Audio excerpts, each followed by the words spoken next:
Моја проценка е, без да ширам паника и да плашам било кого, дека едно од возможните сценарија, но не на власта, не на опозицијата, туку на власта, на овие неколкумина што се во првите на власта, ќе биде едно од возможните сценарии. Ќе биде да го судрат народот. Се ќе направат, дури и по цена да ја запалат државата, само да останат во фотелите. Што може да направат? Не мислам дека се веројатни меѓуетнички судири, иако имаат и таков историјат, и такви работи имаат право. Не мислам дека ќе ги судрат луѓето на религиска основа, иако и тоа го имаат правено од време на време во оваа наша земја. Мислам дека ќе се обидат, убеден сум дека ќе се обидат, како едно од тие сценарија, да ги судрат луѓето меѓупартиски. ВМРО контра СДС. Власт, партија од власт контра партиите од опозицијата и практично да произведат најдлабок до сега судир внатре во самото македонско ткиво, внатре во рамките на македонскиот народ и нација. И не треба да се убедуваме дека тоа нема да им го дозволиме. По ниједна цена.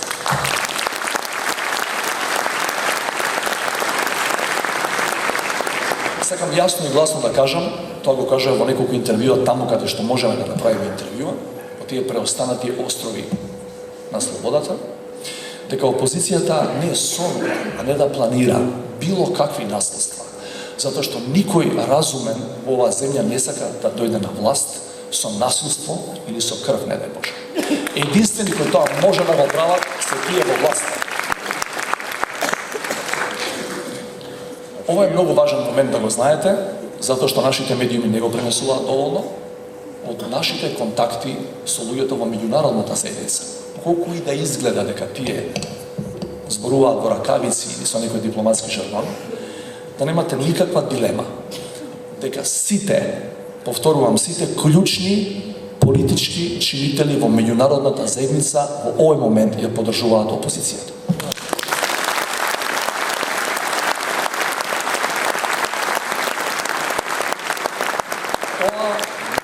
Го прават не затоа што не сакаат, нема емоции таму.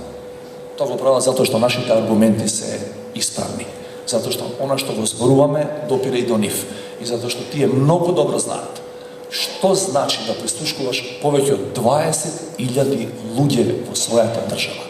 Тие многу добро знаат што е да прислушкуваш се живо и диво што мрда во оваа земја. Не црква, не академија на науки, не новинари, не бизнисмени, не политичари, не опозиција. Собствената фамилија ја прислушкува. И нема дилеми дека нашите аргументи се појаки и дека нивните аргументи, поточно нивната пропаганда, никој повеќе не ја слуша, освен овие 5, 6, 10, 20 луѓе кои се платени медиумски мегафони, кои мораат да го прават тоа затоа што знаат дека со заминувањето на оваа власт во историјата и тие заминуваат во историја.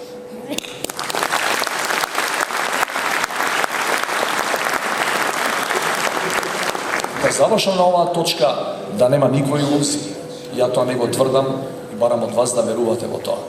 Нема шанси меѓународната заедница да ја заврши работата која е наша.